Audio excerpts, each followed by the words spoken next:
Welcome to People Love Process. In this movie, I want to review the 5 fundamental stages of logo design, from working out ideas in a drawn form, building with craftsmanship in mind using simple methods, pairing logos with typography, selecting brand colors, and delivering a variety of brand assets to produce a system that will help a company, a product, or service brand thrive in any context of use. We have a lot to cover, so let's dive right into it. And I'm calling this session Logo Design Fundamentals. Now, this originally was a session I did back in May of this year, and I'm actually doing it again this coming week to a community college design program as well. And because of that, I've added to it, and we're going to take you through the process right now. So where does this start? Well, first off, a little about me. For those not familiar with what I do, is I do lots of logos. That's, I'd say, makes up about 85% of the work that I produce at Glitchka Studios.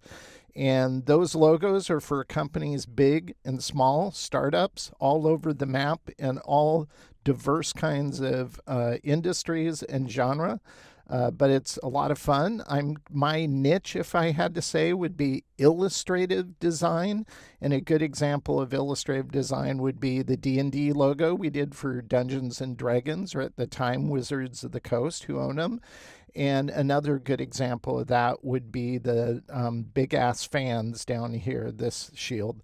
So we do a lot of logo design, and I'm going to specifically in this session focus on the visual identity aspect to the creative process.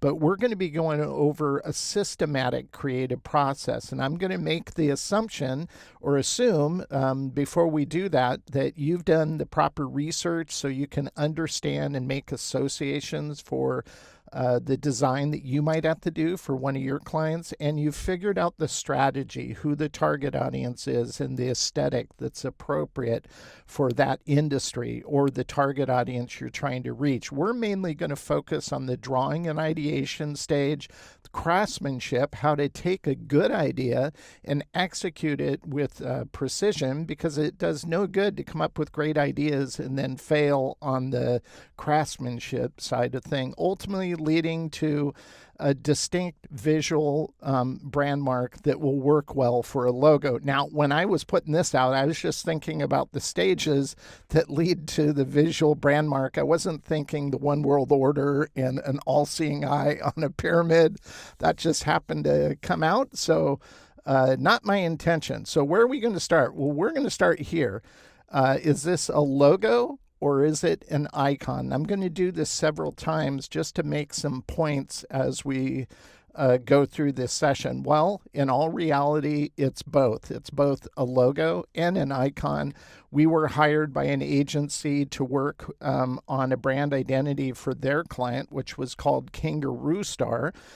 Kangaroo Star, for that specific industry, is like kind of the slang term for executive assistants, because they can hop to it and get things done for the executive assistant that they're working with. And they planned on doing an app. So this was one of the directions we presented to them. We always show it in a vertical, a horizontal format. We show how it could work in context of a dark back or photographic background.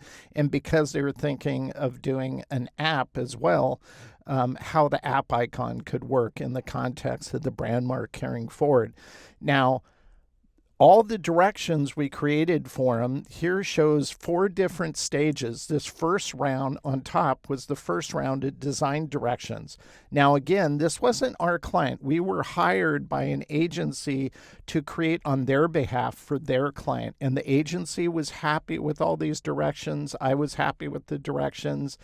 And the Kangaroo Star lady didn't like any of the directions. And she said, could you do more exploration on other styles? So we did this one, kind of a continuous line, which I really liked. And even though these other 2 are kind of like this, I just did a different way to handle it. She didn't like those either. And she asked, could you do something more abstract? And I was like going, well, what do you mean by abstract? You mean like Picasso kind of abstract? And she said, yeah, do a Picasso type of abstract brand mark. And I'm thinking initially in my head, there's no way that's going to work. That's not going to look good. And then we created these, and my daughter worked with me on this project when she was working with me. And I was surprised. I kind of liked them. They're so different. They kind of became endearing to me. And I go, okay, I didn't think this had any chance of looking good, but I could see this actually working. We showed them to her, and she didn't like them. But she did like the color, and she said the color reminds me of the Baja style movement. And she goes, could you create a kangaroo brand mark in the Baja style? And I go, well, sure. And we did these, and she didn't like those either. Ultimately, long story short, she went back to the first round, selected this one, changed the color to gray, and then started complaining that it didn't have enough color. It was at that point that the agency ended up firing their client, kind of apologized to me. It wasn't their fault. And I still got paid for all the design exploration. So why am I telling you this story? Well, before we jump into going over a systematic approach for your creativity and how you can build your own creative process to help you with logo development in general, is you have to realize you can do everything right. We didn't do anything wrong here. And the client can still make a bad decision, and a project can go haywire because of it. So I just want to let you know that, because it happens to me. It happens to other really great designers I know, and you're going to run into it eventually. Just don't let it get you down, and keep moving forward and perfecting your craft. So let's dive into this. The first thing I want to cover is thumbnail drawing and ideation. Saul Bass, one of his greatest quotes is, design is thinking made visual, and one of the best ways to think is to thumbnail and sketch out to capture those ideas as you start brainstorming and working out what you could possibly do. Now, drawing can take a lot of different forms, especially now. When I went to art school, I learned everything with analog. That's why I prefer analog. I prefer drawing with the pencil or with the mechanical pencil. That said, my daughter, who worked with me for 5 years, she's out on her own now. She's a freelance illustrator, and she does graphics as well. She loves doing all of her sketching on her iPad in Clip Studio Paint using an Apple Pencil. So pick whatever method you prefer and just stick with it. It's not about becoming a full-blown illustrator.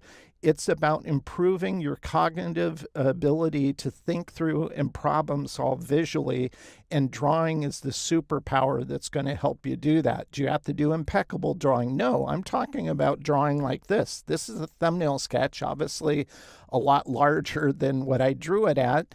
And the reason why they call them thumbnail sketches is, look at your thumb, look at the thumbnail on your thumb. That's about how big you need to get. It doesn't have to be a well-crafted illustration or drawing. It just has to capture the essence of an idea that you have so you don't lose it. And because I draw in analog, I like using a flatbed scanner. So I can place my thumbnail sketches, I tape up on a piece of paper, scan them in, and then I use those to place into Illustrator to build my logo art.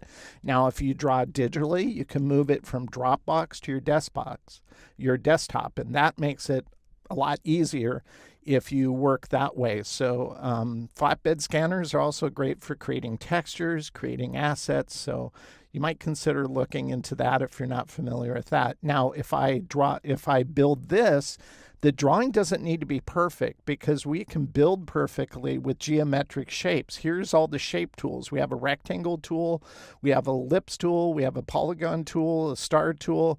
This is a rounded rectangle. One of the ones that doesn't get a lot of love anymore since they added the corner widget, but the ones that I use every single day are the elliptical tools to create the outer shape of based off of this sketch, or the inner nodes here. These are all just smaller elliptical shapes. We use rectangles to form these cutout shapes here, or lines, but it just depends on how you're going to think in shapes. I think in a rectangle shape, but you could think in a stroke and just make it a thicker stroke that matches the same proportions. And then we can go up to object, we can go to path, and we can go to outline stroke, turn it into a shape.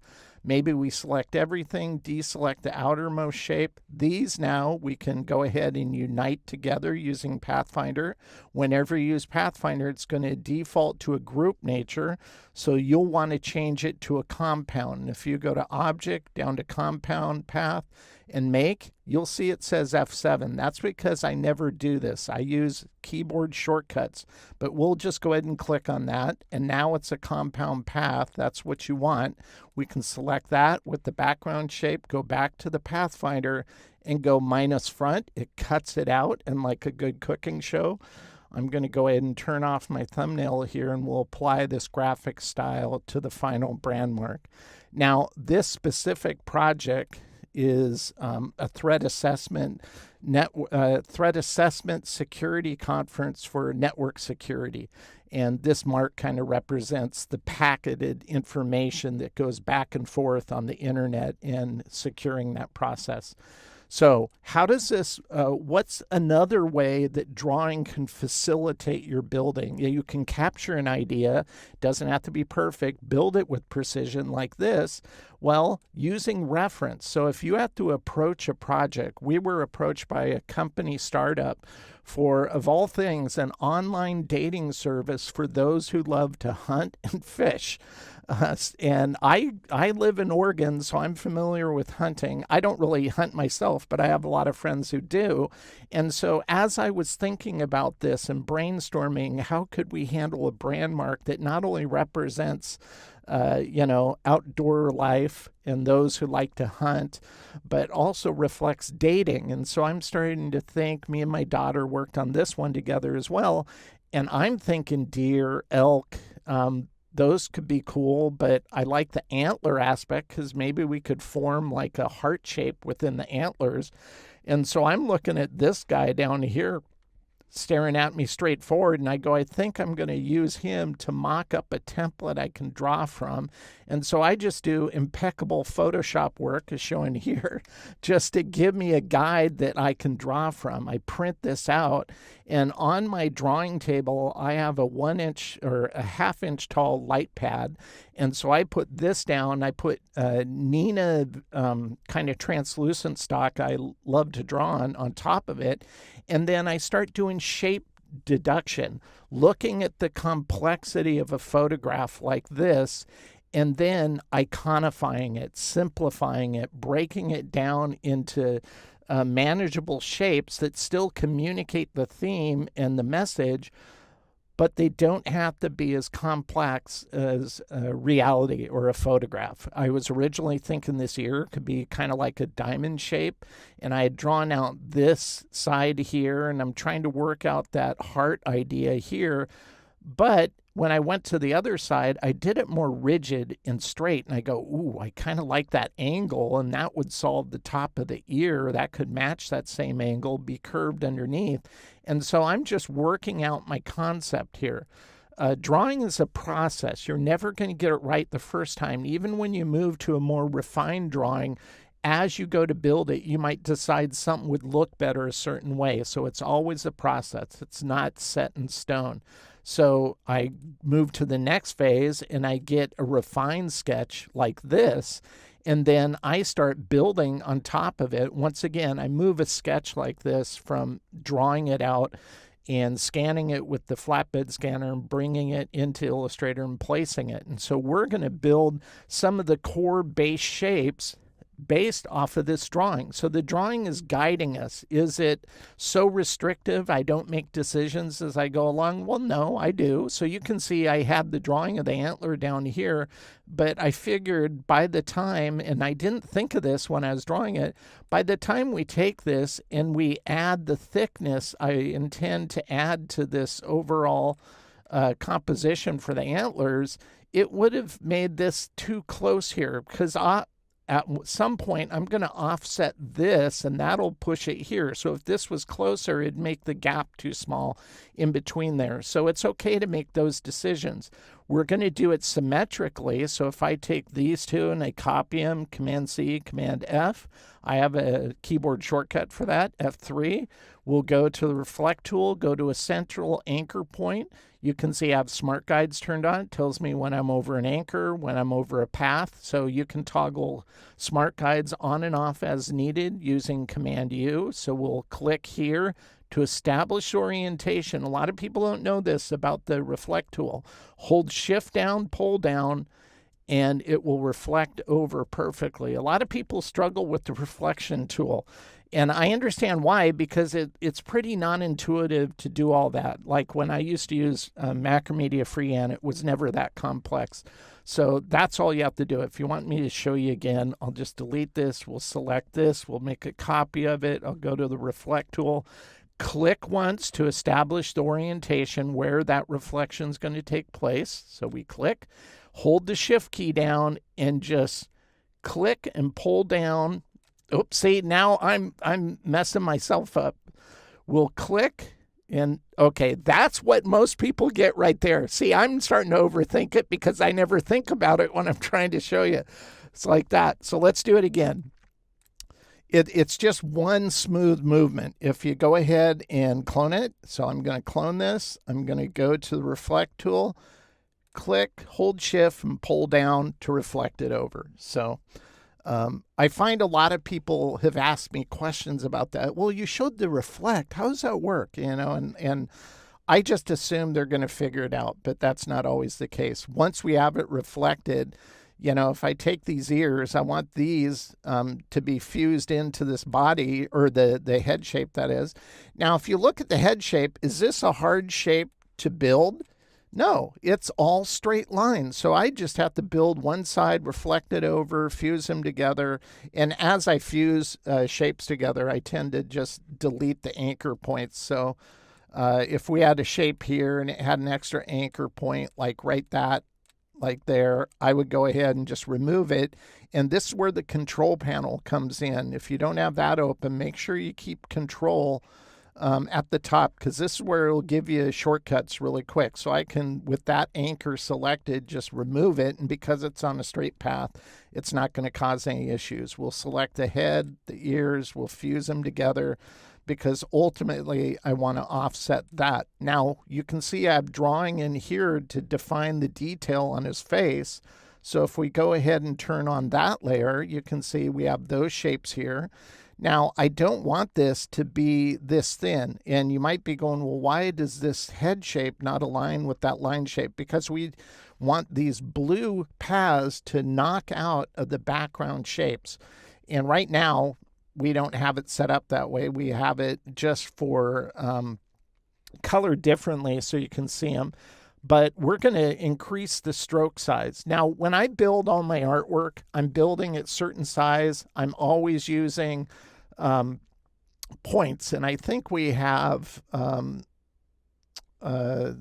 inches turned on. So we're going to go to points here, because this makes building easier using a metric system like points. Now, when I built this, I think my original size was maybe 7 points or 6 points, something like that. But I blew this up for my presentation, so I'm going to use a fractional number here. We're going to go 8.5269. I'd never build with a number like that, but that's what we need in order to get that aesthetic where the line coming in flows right into the eyes. These lines and the eye are going to be punched out of our, are going to be fused to the background of other shapes. So that's all I'm doing here. We don't want a chiseled jaw here, so I'll just direct select that. We'll use the corner widget to round those, because that's what we want here. And then in the drawing, we have rounded cheeks, so we're going to add that with the corner widget like that. And this is how I start setting up. The last thing we'll do at this stage, once again, the drawing acts as a roadmap for vector building.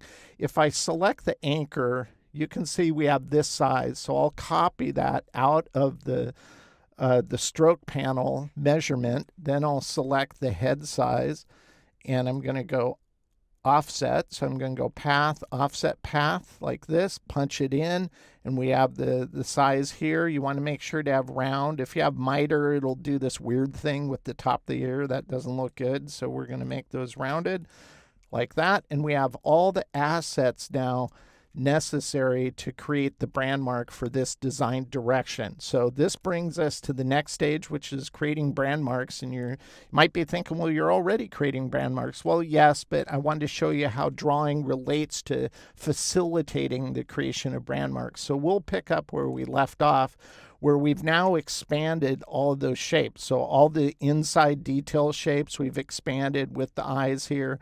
This is on top here.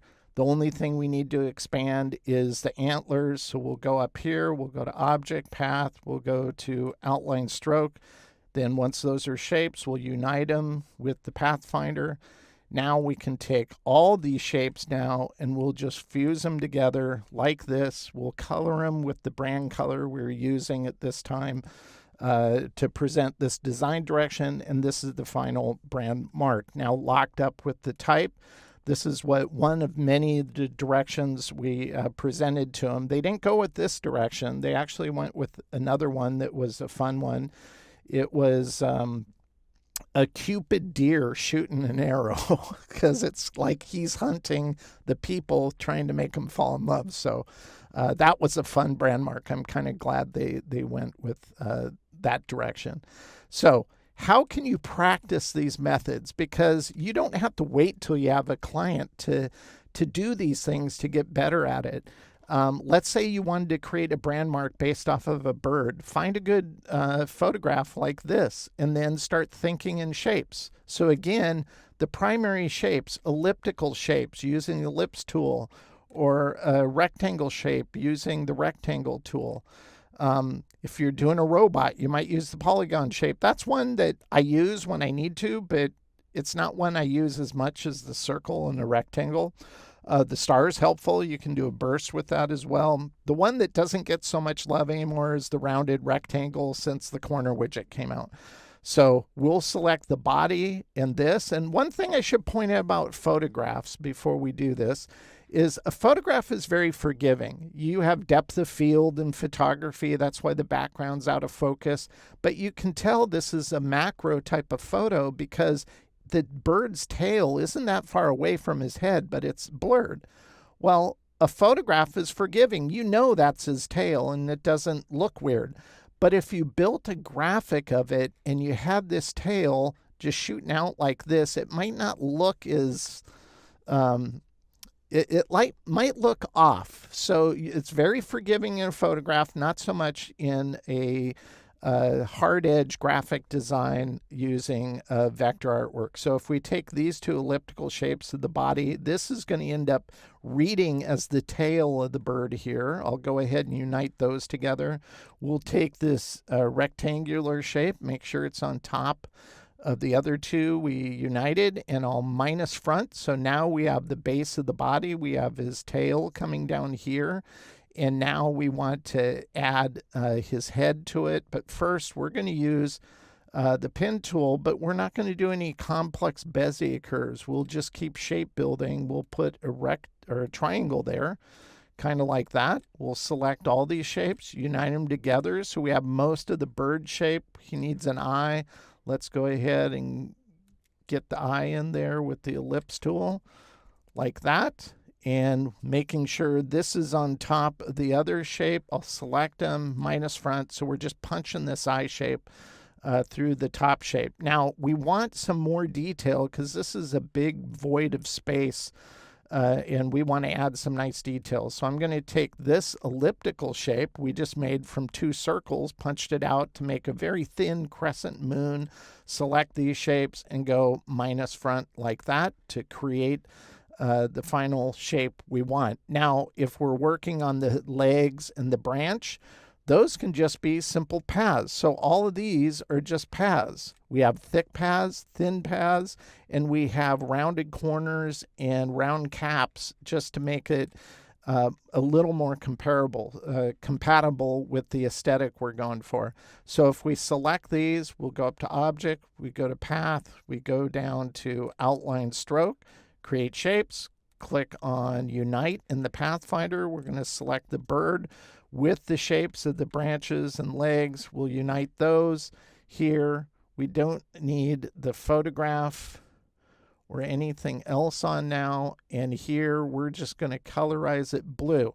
Now, some people would think you're done at this point. This is where I think adding some subtle rounding would improve the mark. This comes to a dagger sharp point. I think pulling this back to get a nice kind of more subtle ending to that inset would look nice. And I'd also do that on the beak and the other sharp anchor points in this design as well. But we're going to cover that in more detail. If you lock it up with type, this might be what you come up with. But practice just helps you become better at your craft. And it doesn't matter if it's not for a real world client or not. If it's a good design is good design because you take the care and precision to retain those qualities that make a good design a good design. So you've heard the term fake it until you make it. I've yet to meet any designer that didn't have a fake logo in his portfolio, at least when he started. So don't let that freak you out. Just good design is good design. No art director is looking at good design and saying, but is that real? They don't care. If it's good design, then they know you have the skills to pull it off. Here's a good example. So if I go back here, and we're going to turn this back to inches, this sketch, this box that represents the sketch we're working on is just a little over an inch wide. So that shows you how small it is. We're on a 8.5 by 11, even though I have artboards turned off just to make the presentation clear. So really small. So we're going to zoom in on this. You can see my thumbnail sketch. And did I refine this? No, I don't need to. We're just going to take the square and we're going to, let's go ahead and select this. And we're just going to rotate this 45 degrees. And this is going to guide our building as we figure out how we're going to pull this off. Now, what I did on this design is I determined this is about as wide as I want to make these flame/wings. This is going to be like a phoenix type design.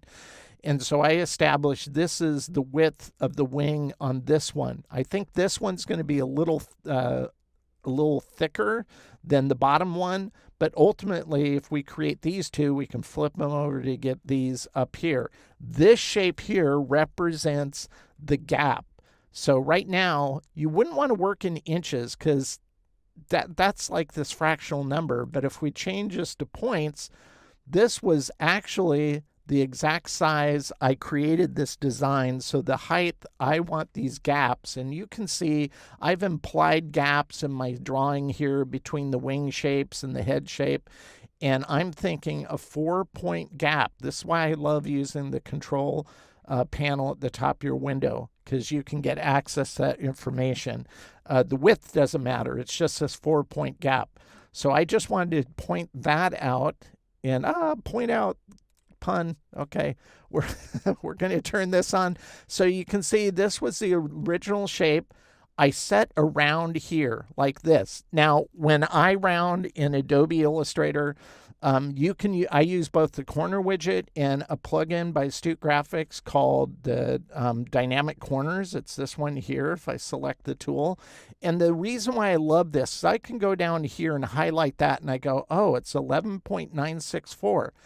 Now, with the widget, you have to eyeball it. It just takes longer. You have to either eyeball it or you have to select this, and then you have to open up the widget controls, and then you have to punch in the number. It just takes longer.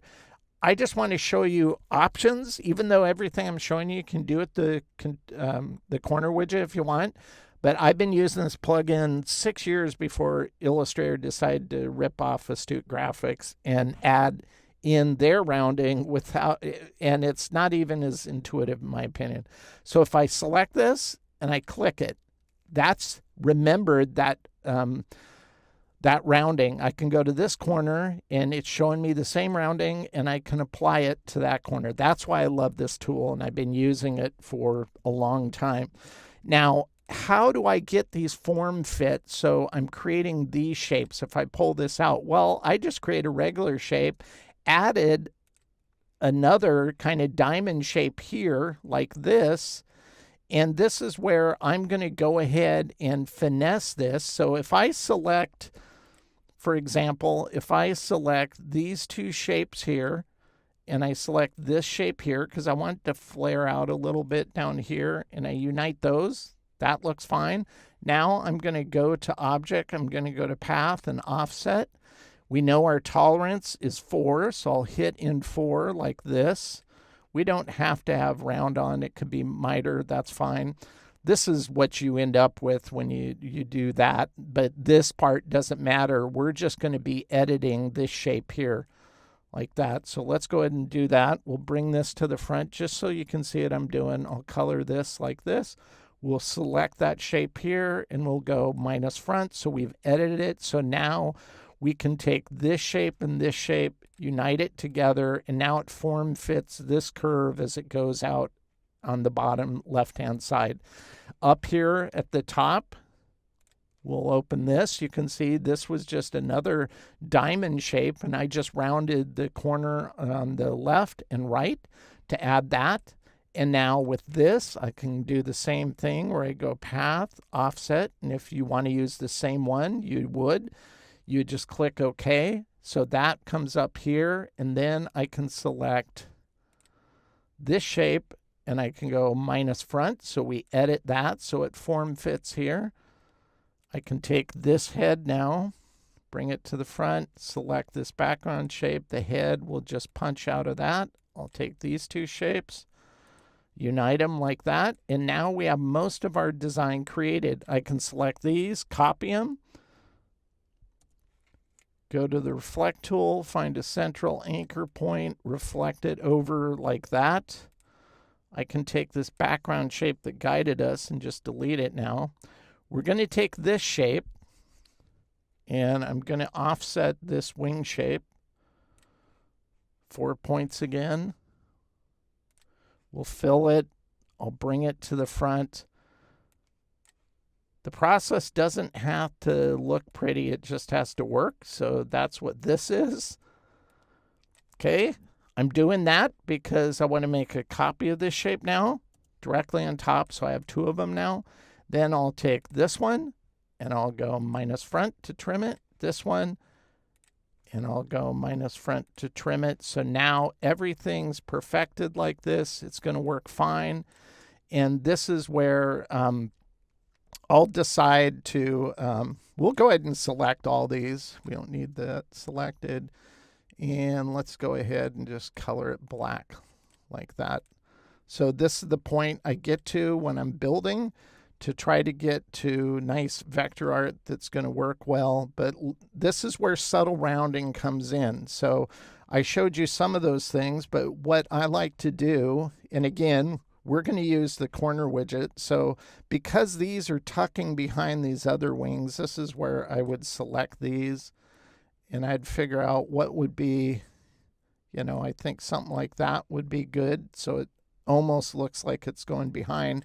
Now on the other angles for these other points, these are pretty sharp, dagger sharp points.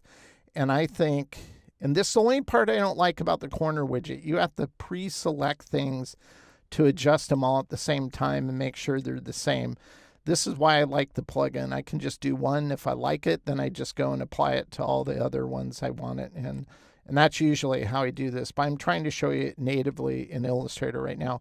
So if you go like this, you obviously don't want to overround. That won't look too good. So you'll figure out, something right about there.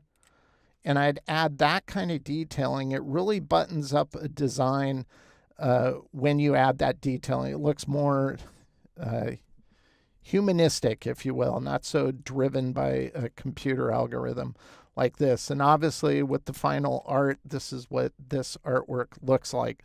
So let's go ahead and talk more about continuity. Here's a design I did for a lifestyle brand called Elevated Culture. My friend Omar started the company, and I branded him. This goes back about 4 years now. But whenever I work on a design like this, I pay attention to those gaps, those negative spaces in between the primary shapes. In this case, the panther and the wings. So all of these negative spaces have the same continuity of width. You wouldn't want these to be varied. Otherwise, it's going to degrade the design overall. That also applies to the positive lines. Everything that's black in this design, it has the same weight. Now, the burst on the forehead, that's a singular item, so that works in context, but notice I put those subtle rounds on the end of it and also on a lot of the other shapes as well. So why am I explaining this? Because if you've ever wondered what differentiates a good design from a bad design, is most bad design has elements and things that aren't retaining a continuity within a design.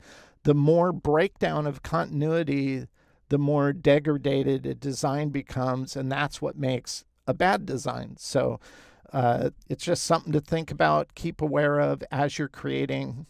And let's go ahead and show you the process from beginning to end, because it doesn't need to be hard. So once again, if I'm building a brand mark, this might be a little sketch I did, and we'll go ahead and zoom in here.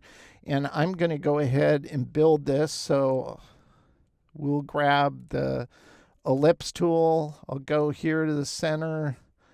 I'll create a circle. If you hold the shift down, it's going to be a perfect circle. You know, if you don't hold shift down, you'll get an oval. So if you want a perfect circle, just hold the shift key down. So we'll do something like this. Now, here's something that, oh, it looks like my sketch. Let's go ahead and lock that so it doesn't get selectable. If I select the top here node, the anchor point, and the bottom anchor point like this, with those selected, if I then hit the S key, once the S key, that switches to the scale tool. You can see the scale tool over here is selected now.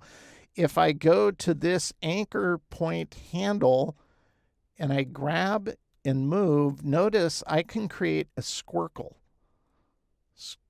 If you hold shift down, it'll stay in your position. It won't move it the other way. Now, I can go the other way and create some weird shapes too. We don't want that though. We want to create, I want it circle-ish. That's not even a word. I want it circle-ish without being a perfect circle. So maybe something like that. So is it a perfect circle? No, and that's fine. Now we can also go to the line segment tool here, and I'll snap it on this anchor, draw a line segment down here. So you don't even have to use the pen tool. Then I'll determine where I want to place, in this case, the veins. I'm trying to make a leaf type design here. So I'll put it about here, and I'll hold shift down, and that'll lock it into a 45-degree angle. So you can see, I might lower it just a bit like that. I'll copy it. Doesn't have to match the design that well. Now, if you're drawing something at a 45-degree angle, it's easy. You just hold shift down. It will retain that angle.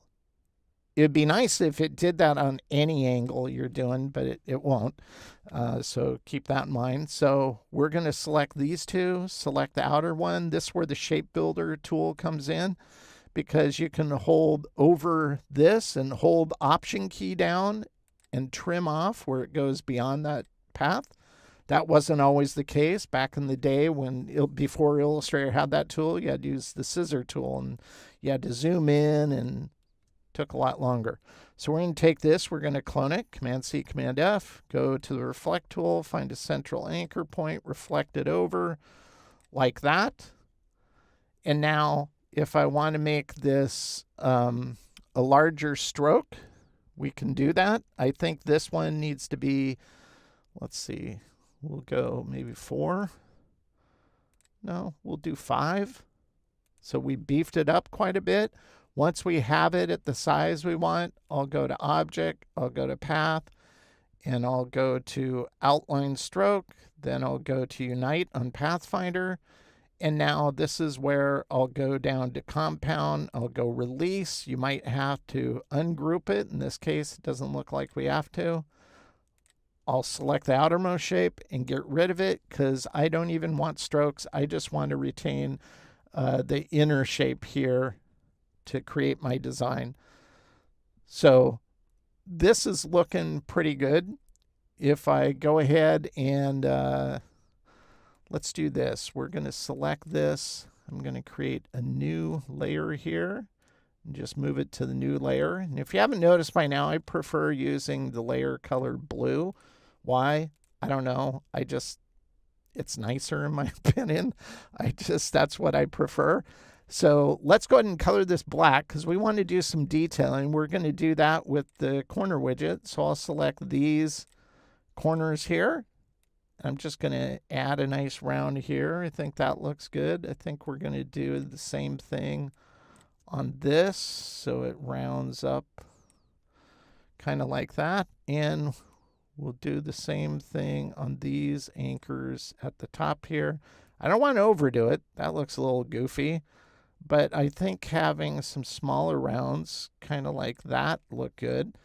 And then I'll even do more rounds. And this is where you want to zoom in. We'll take all the remaining anchor points that don't have rounds on it. These are the sharpest ones. And I think all of these need to get a nice little subtle round. Again, don't go overboard.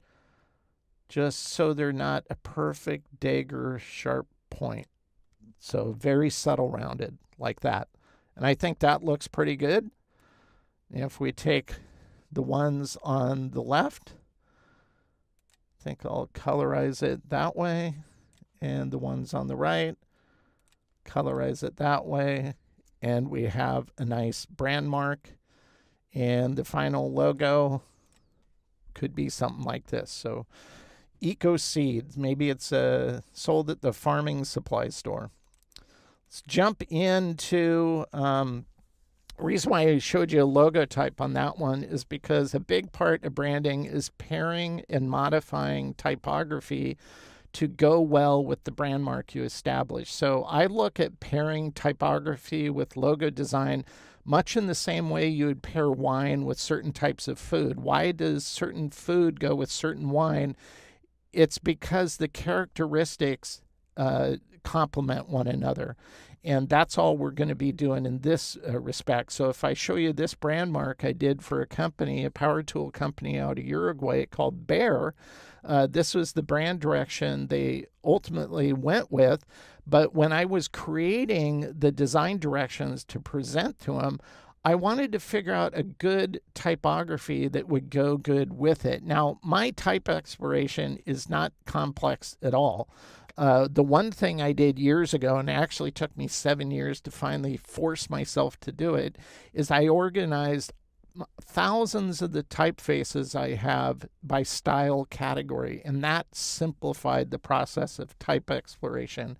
In my head, I could figure out a general category that would work well. In this case, I'm thinking bold, strong, kind of powerful, because power tools aren't dainty. So you want some, and the name's Bear, so you don't want a script font with Bear. That just wouldn't look good. So I'm thinking kind of beefy, strong, not super industrial, but a little bit of that's fine. And so these were some of the ones I considered. Ultimately, I went with this one. The font is actually available on Adobe stock. It's called Quattro Black. The designer who created this is one of the best typeface designers in the United States, in my opinion. His name is Mark Canesso.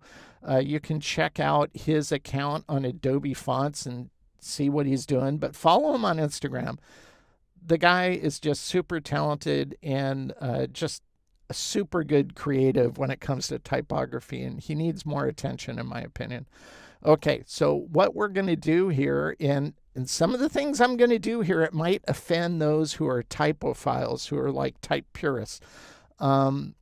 I don't care about that much. If it makes something better, I'm going to do it. I don't care if it breaks some rules. I think that's what good creativity is. It's to break the rules. So the first thing I want to do here, let's go ahead and zoom in a little bit so you can see this a little more, is I want to beef this up. There wasn't a weight for this that was larger, and I wanted these to be a little more beefy. So the first thing I'm going to do is I'm going to add a stroke to it. And you're going, oh my God, what's he doing that for?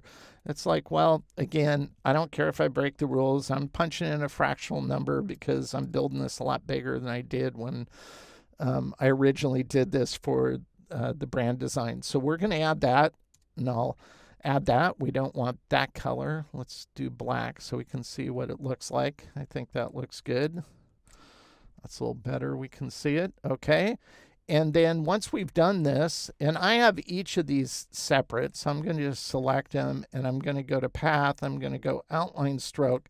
And then for each of these, I'll go ahead and unite these outlines I created with each letter form. I don't want to fuse any of the letters because I'm going to make some adjustments. Now, sometimes I find it a lot easier, like this is a little further away from the E, so I usually hold shift, pull it away, pull it back, and just kind of position it where I think it's going to look good. And I think something like that looks good. And then on this one, I'll take these and I'll go over something like that.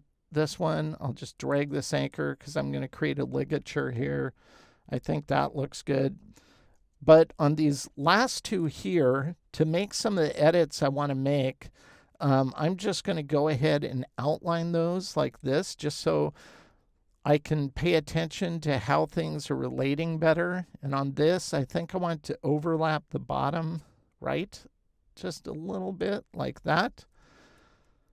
And then I'm going to create something that's going to help us. I don't want to change this crossbar or change the inner part of this. And actually, let's do that. Let's go to compound. I'm going to go to release. That way the I of the R is separate now.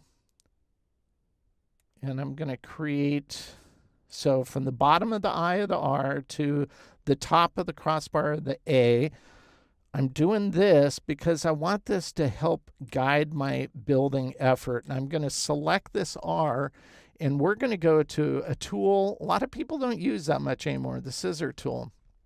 And we're just going to cut some things here. I want to cut it here, here, and I'm going to cut it here. Then I'll take the ones we don't need here. So all I've done is I separated the R like that.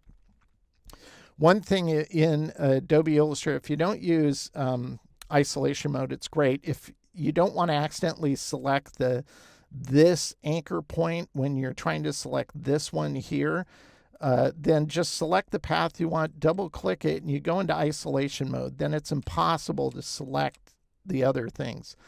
But here's a feature, and this is why I use plugins when I need them, because it makes life easier. On this one, I want this to continue its geometry and have the path end about here. Well, how do you do that natively in Illustrator? Well, you can't. That's where plugins come into play. And so I'm going to go to the plugin called Astute Graphics Vector Scribe, and they have a tool called Extend Path Tool. Do I use it every day? No, but when I need it, man, does it help. And I can just do this and pull that. And it retains the continuity, doesn't destroy the geometry. It's just awesome. And obviously on a straight one, that's easy. I can bring that up like that on a straight one. And then if we get out of isolation mode, I can go here on this one, use the same tool, and just bring that up here. And we're going to bring this one all the way up there like that. Now, why am I showing you that? Well, because I want to move this R over because I want this to come to a point. Oops, I don't need that tool. I want it to come to a point right here.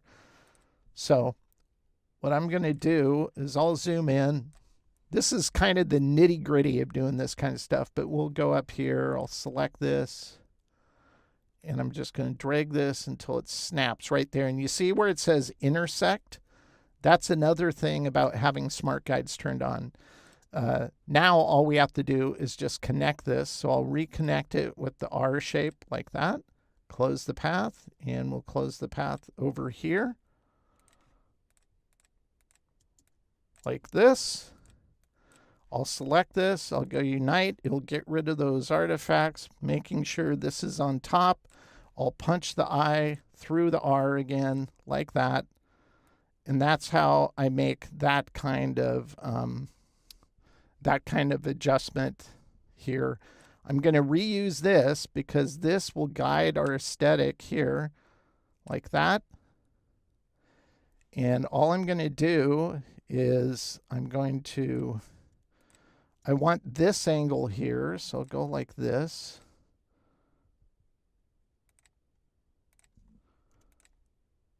Then I'm going to bring this over. This isn't at the right angle. I'll do that. Like that. And this is why I use Smart Guides. I don't want this to go above the bottom of this.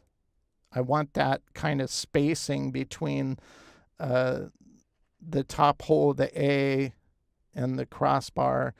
And I want this to match the aesthetic size-wise and spacing-wise. So I'll hover over the anchor, then I'll slide it down the path until it snaps there. That's what I want. I don't need this anymore. And we'll just zoom out so you can see it. I did that just so I can make an edit on this. As I build, I'll select areas like this. I'll go up to the control panel, get rid of that. I think that looks really good. So I'll select, we'll go ahead and select that, color it black. It's looking good. And I'll go ahead and unite it.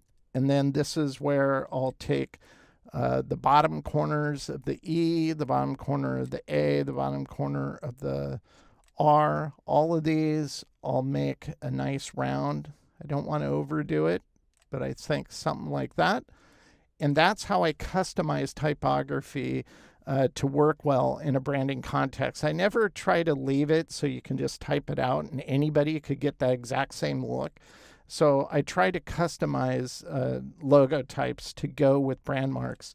This was the final logo type, whether it's black on white or the brand color on a dark or black background. And the final logo that it was used in is showing you here the different formats we created. So typography is important. Now here's a cool script for Adobe Illustrator. I've shown this one other time, but I'm going to show it again because it works so well. I'm going to select this. We'll go to File. I'll go to Scripts, and I will go to Text Block is the name of the script. It'll bring this up, and on the text block, we'll just leave it at 300 points. That's fine. This will be the gap in between. I think we'll make this 10. Oops, need the 1.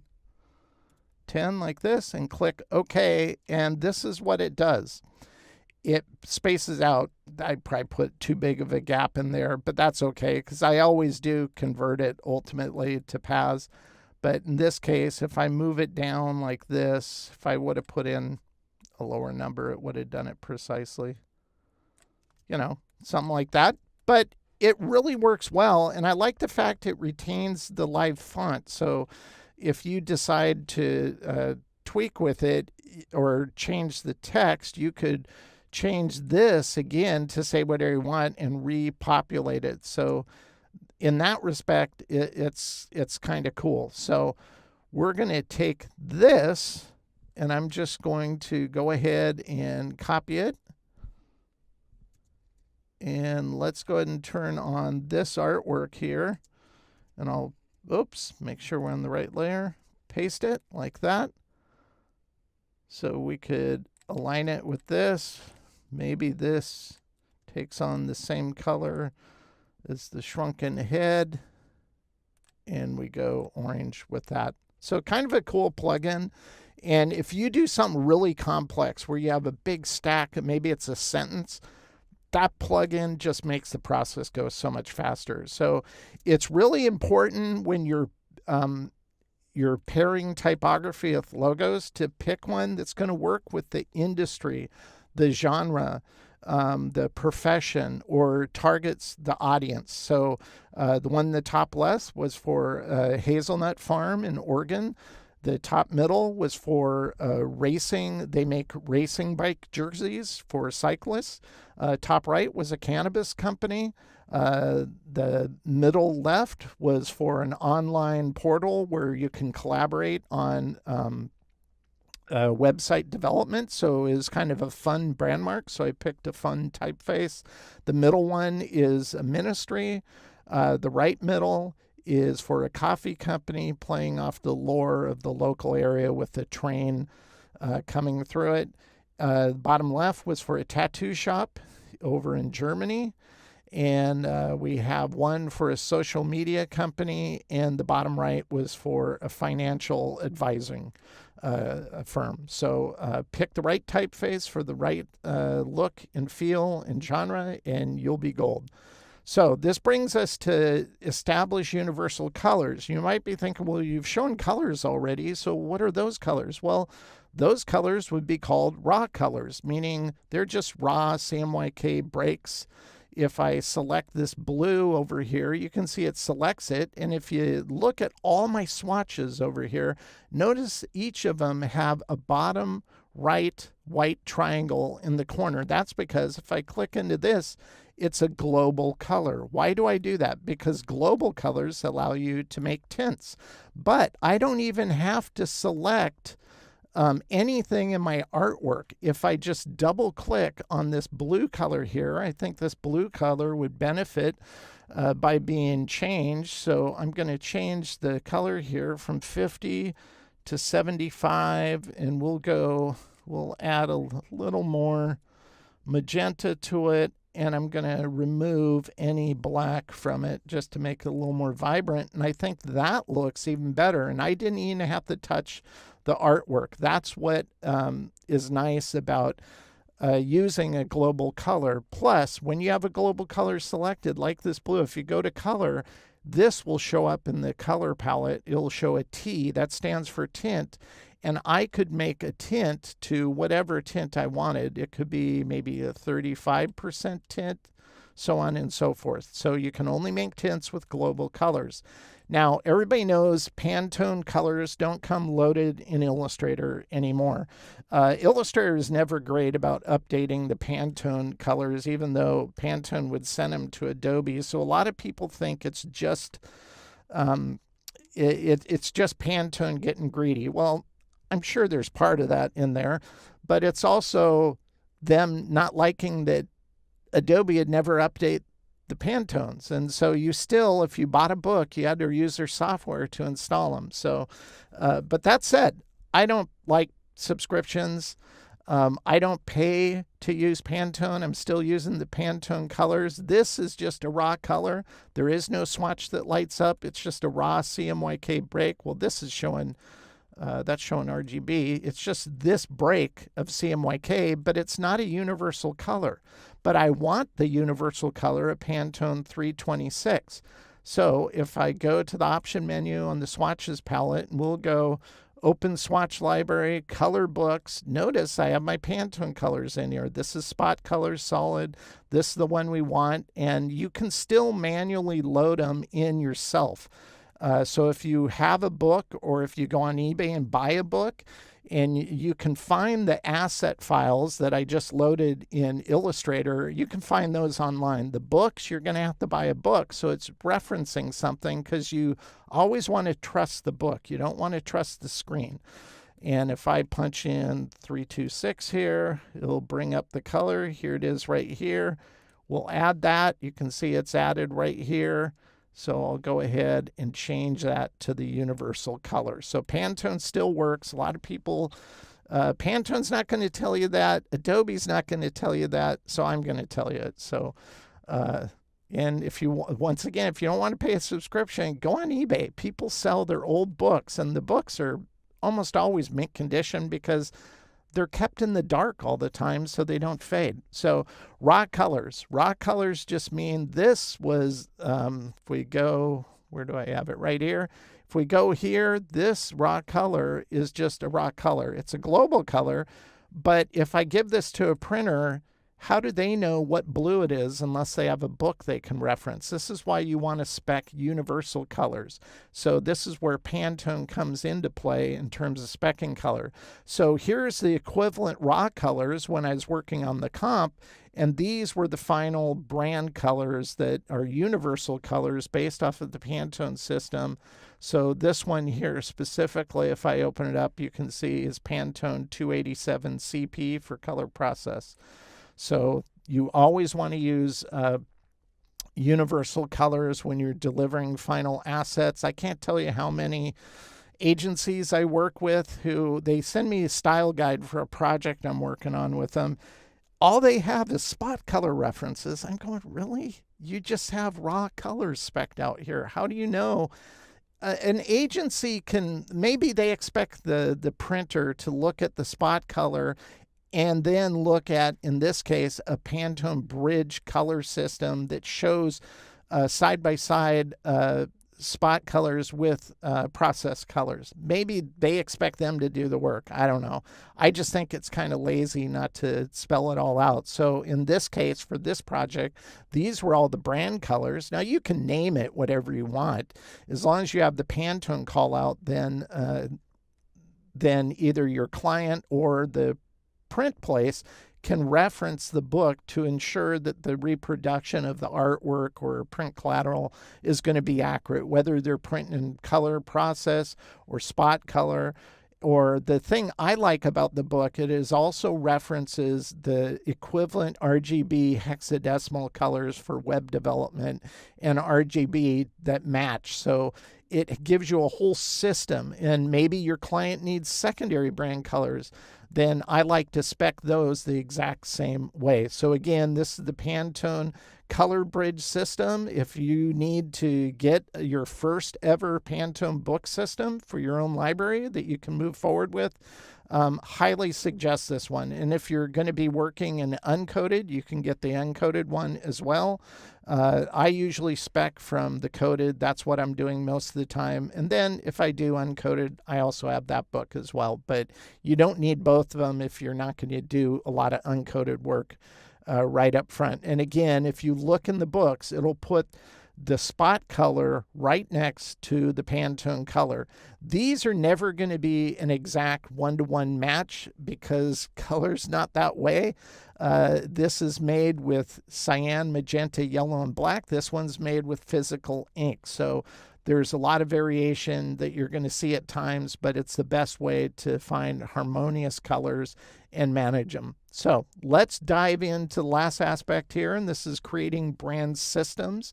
It's all about creating and delivering assets in different formats and setting all those assets up so a company can move forward and have their brand identity reflected in any context of use. Now, whenever I'm designing something, in this case for a sports mascot for a college, I always keep that in mind so I can build it appropriately. So both this and this are the exact same artwork. But if I go to this one and I ungroup it, and we're going to take elements that we don't need because I want to make a one-color version of this logo. So this is just the shading. I can delete that. We have the gray. That's just shading on top. We have the white of the eye and on the ear. Those shapes are just sitting on top. This part of the bottom of the bobcat's head is just a shape sitting on top. So we don't need to keep any of those. I'll take the nose here. I'll take the tongue, the eye, and the interior of the head shape colors. All of these I'm going to unite, or I like to say fuse because I used freehand for 15 years and they called this fuse. And I still think that's a cooler name. So I like saying fuse, but we'll unite them together like this. And I want to point something out because when you use Pathfinder, you might run into this where you get this happen. Well, don't freak out. Just go ahead and click the Unite again, and it will usually resolve it. Not always, though, but usually. I had asked an Adobe engineer years ago why this happens, and he said to me, this at Adobe Max, he said, Well, that's because Illustrator is too precise. And I just look at it, I'm going, yeah, right. I'm like, whatever. That was the dumbest answer I've ever heard. Okay, we're going to take the white. That's sitting on this black like this. So I'm just going to go ahead and minus front or punch through that shape. And now all we have is this sitting on top of this light gray. So I'll select this and I'll go minus front. And then all we're going to do is recolor it white. And that's how I would provide assets, brand assets, of this logo that would work on a dark colored or photographic background. And a photographic background might be something like this for the football schedule. So it's always important to give them flexibility like this. They can use it in any context of use. So I always like to set up brand patterns. Once we have a primary design done for a client, I'll take the brand mark and I'll try to work out a brand pattern for them. Sometimes they need it, sometimes they don't need it. It just depends who you're creating for. We'll select this, go to Object, we'll go down to Pattern, we'll go to Make. That'll immediately bring you in the pattern tools and Adobe Illustrator. It's always going to default to grid. We're going to go brick by column, so it staggers it. You can see how it does that. We'll click on the pattern tile tool, which is this button. That'll give us access here. And if you hold shift down, you can, move them further apart, or you can tighten the batch like this. And I think that's kind of what we want. We want to tighten it. Whatever aesthetic you're going for, something like this, then come over here. And by the way, you can go down here and you can change the repeat if you want it to be 9x9, so you can get a better idea, and you can adjust that dim factor as well. Maybe you don't want it so obvious, so you can see what's the actual live vector art like that. And then, of course, name it. So we'll call this brand pattern because we're being very creative here. Like that. And to get back to the desktop, just hit the escape key. Once you're back to the desktop, I'm going to select this. You can see this is just a fill of a tint, the brand color. If I go to the appearance panel, this is like layers with magical abilities. One time when I was doing a course for LinkedIn, I said layers with steroids. And somebody took offense by that. So I say magical abilities now. So this is the background fill, which is this kind of bluish color, but a tint of it. We're going to go here, and the appearance panel allows you to put multiple attributes on one vector object. This is just a giant rectangle, so we're going to add another fill. So it will have two fills. It'll default with the color on the fill we just did. Now we're just going to add the pattern above it like that. And that's how easy it is to get a really cool kind of brand pattern for your project and for your client. So brand patterns are a lot of fun, and always look to, I always try to create those, and I always try to create badge designs as well, because it gives them more flexibility to merchandise and stuff.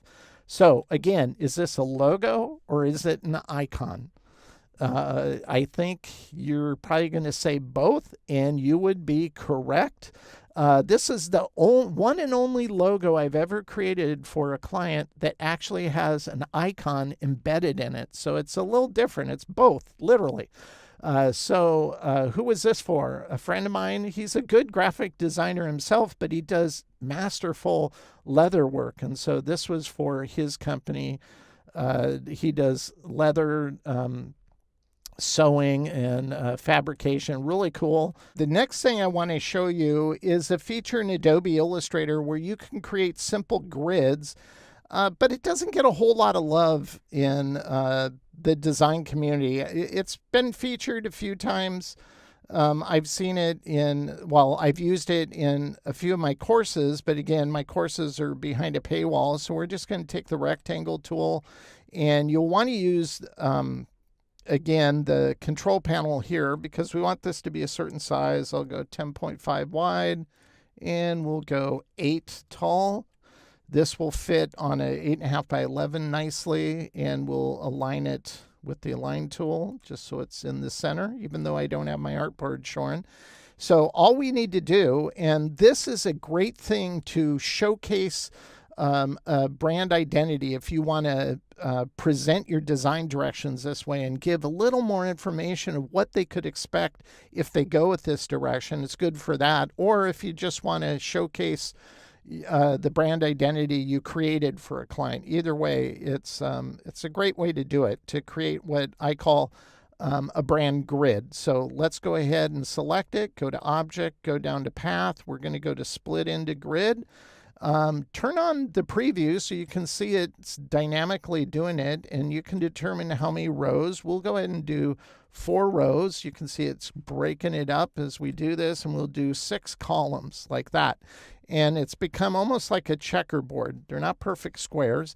And then we want to adjust the gutter. Now, the gutter, and by the way, you want to be doing this, well, you don't have to do it in inches, but we want to make sure it fits on 8.5 by 11 for a PDF we might send, etc. You want to add a gutter in between this. Now, I'm not sure why they use the term gutter. Maybe that's like an old industry term I'm not even familiar with. But think space or gap. And in this case, we're working in inches, so we'll do 1.125. That'll add a gap going horizontal and 0.125 vertical. And I think that looks good. Once you have what you want, just go ahead and click OK. Now, I don't want to keep this grid exactly like this, but I want to talk about one thing first before I jump into customizing it and breaking it out into the format I want to do. Is under the Pathfinder palette, go to the Pathfinder options, click on it. You'll see this remove redundant points. This should always be checkmarked. By default, it's not, but we're going to turn it off because I want to show you why you want to have it turned on and have that box checked. We'll click OK. Let's say we want to create one giant rectangle here. So we'll just combine these shapes. I'll do this, drag this over here, take this, maybe I'll move that over here, and I'll select it. When I unite it, notice that where these overlap here, here, etc., it will leave these artifact anchor points. So if you don't want that, let's undo it, Command Z, go back to Pathfinder options, check the remove redundant anchor points. And by the way, it'll only remove redundant anchor points absolutely on 90-degree shapes. If it's on curves and you're doing certain types of shape building, you'll still get redundant anchor points. So it's kind of deceptive to say remove redundant anchor points as if it always works that way. It doesn't. So it would be nice if it did, but it doesn't. So just click OK. Now if we unite these, all those extra anchor points won't be there. I think we want this to be a large rectangle as well. We'll cover this, and we'll do the same thing down here with these, like that. Maybe we want a large, long kind of rectangle with these 3, like that. We'll unite them. And so it's just determining what's going to work for your brand grid, what you want to combine, how you want to compose it in order for what you want to do. Now, once you figure that out, and this is the one I wanted to create, another thing that works great with brand grids is to use the corner widget. So if we select that, I think it looks even a little more compelling having a nice round on all of them like that. And then I use this to compose either comps I'm pitching or once again to showcase a project. So if we turn this on, maybe this is the brand grid for the leather worker. This is his primary logo on a light background. Or maybe we take a theme photograph that shows leather tools and how a reversed brand asset works on that background. Maybe we want to show them how they could do merchandising. So we could mock it up on a t-shirt like this and mask it into place here. Or maybe this could have a nice brand pattern flowing through it. But look at how compelling it all looks together, having the call out for his brand color here and all the various formats, showing not all the assets provided, because this is one that had a lot of different assets, but showing a badge design we did, the primary logo, a horizontal, a vertical, and the logo type actually embossed on, which was really cool. It's like camouflage leather, which I'd never seen before. So I thought that was kind of cool. Now you could also add in a nice iconic one of the brand assets, which it just simplifies it down to AJ. And let's look at another example. Here's one where I designed the brand pattern earlier. This is for Rainendall, another lifestyle brand. It has the brand colors showcased here, the pattern. This was a mock-up I created with just a stock photo from Adobe Stock, but this one down here at the hoodie, this comes from a site called Mr. Mockup, and you might want to write that down, check it out, because they have a lot of really good, not too expensive templates. I bought their apparel package, which was 20-some bucks, and there's like 18 templates in there. So really nice. So I recommend checking that out.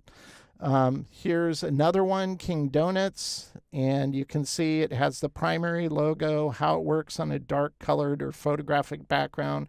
And photography, much like pairing fonts with a logo design, also works in a pairing sense. So of course I'm going to pair nice photography about what this company does. It's a donut company, and I want to show donuts, but I also show a horizontal, the one color or reverse version is what I call them, different poses for King Donut himself.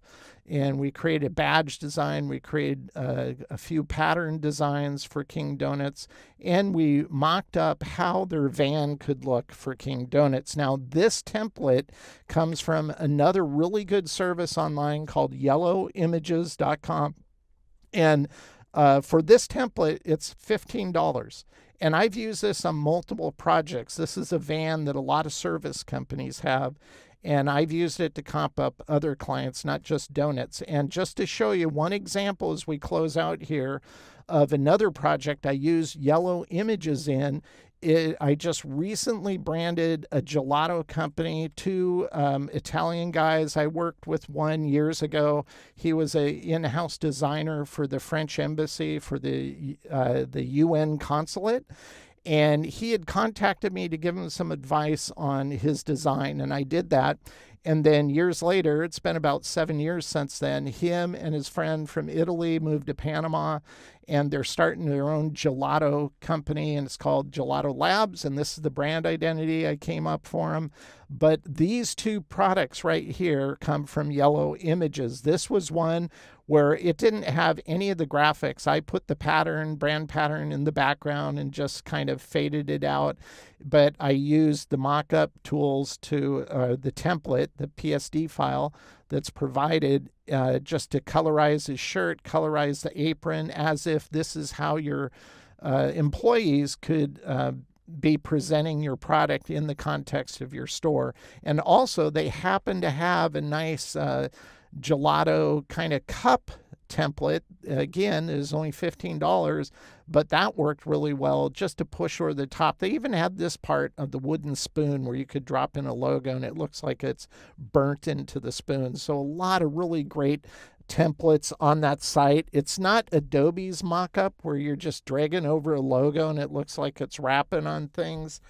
This one's a lot more precise and, in my opinion, easier to use. All you need to use, Photoshop. You can copy and paste from Illustrator into the templates, mock them up, and get really great results. So once again, YellowImages.com. This systematic process has helped me with my own clients over the years, and I hope what I shared will help you improve your own creative process. Remember, accessing the exercise files for any of my People of Process movies helps support this channel and allows me to develop new content I can share with you. So check out the link in the description below this movie. The exercise files for this movie include PDF notes of every section I went over, the Adobe script I showcase, and of course the source files I shared. Thank you again to everyone who watches my content. I really do appreciate it. I spend a lot of time creating this content, and I hope you enjoy it as well. Until next time, thank you for watching People of Process, and as always, I hope this content helps you improve your own creative process.